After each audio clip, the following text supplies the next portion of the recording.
Southern Fried gun control legislation. Hi, I'm Trevor Church. What would that look like? I propose an arm's length law. What that means is that we would identify these crisis points in people's lives. We would educate people in these crisis points in their lives and instruct them on what they can do to safely store their guns, to put them at an arm's length transaction until such time as their situation is resolved. Now, look, you cannot exactly create a letter of the law that would allow people to do all this, but the intent of this law is to emphasize that if you shoot somebody with your gun and it's related to an emotional state, then you've already been warned, and there is no more excuse for premeditation. You've already been told. It's responsible gun ownership is actually what I'm talking about.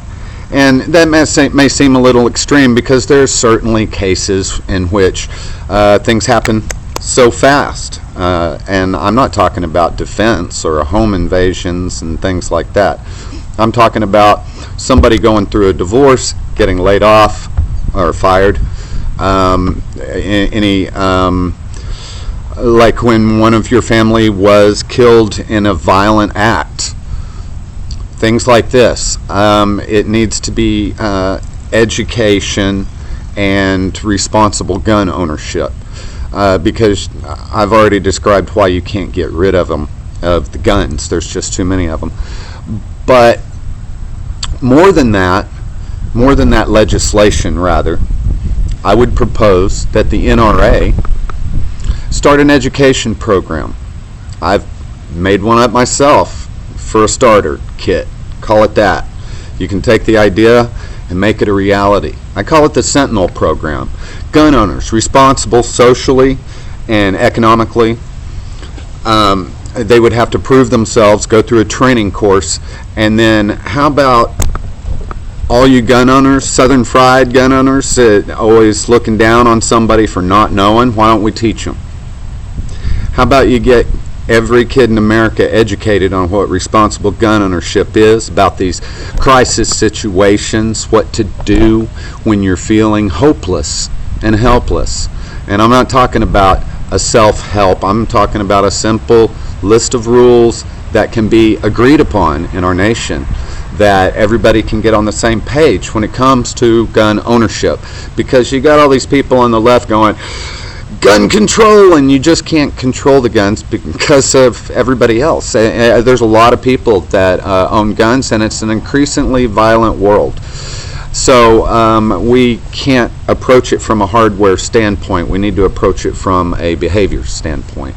So that's what I'm getting at. And these people that go through this Sentinel training, men or women, gun owners that have proven their responsibility, and they go through training, and then they go and they teach the kids what to do. And these same people should be able to go to a concert or whatever function, wear their armband all the time, neon orange or something, something that will designate them as a responsible gun owner, so that people aren't fearful, as fearful. Say we had 150 or hell just 20 responsible gun owners, sentinels, in the Las Vegas incident. What do you think would have happened? The whole point is that cool heads prevail, especially when it comes to gun ownership. And that's why I say 35 to, 65 or whatever is a reasonable. People that have been seasoned by life and aren't hotheads, aren't young. No offense to young veterans, but once you have that seasoning, I think it's time that we recognize that as a nation, because there's a lot of good things involved in gun ownership, and so essentially I am talking about addressing it as a nation from the gun owner side instead of the victim side or the gun manufacturer side. So I hope that I've given you some food for thought. I'm just a dude looking for solutions for our country. So if you don't like what I have to say, sorry, it's my country too.